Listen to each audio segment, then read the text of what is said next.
it follows Isaiah 53, which is really a revelation of Christ on the cross. And then he goes right into 54. It says, "Sing, O barren, thou who do not bear, break forth into singing and cry aloud, you that do not travail with child." Let's go on to Galatians chapter 4, 4:21. I start there. He's going to explain this for what God said in Isaiah 54. He says, Right.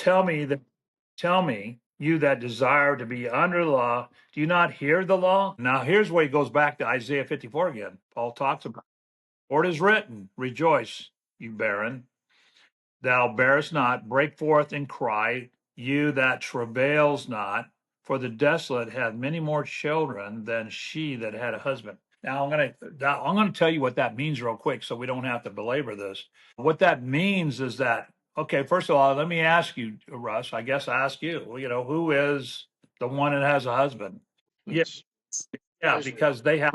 So the covenant that they're talking about here, the two different covenants that he's talking about, one is the law, which is depicted in the marriage covenant, because Right. marriage is the law. We just read that in Romans 7:2, that the wife is under the law of her husband. So that covenant, so there's one that's under the covenant of the law.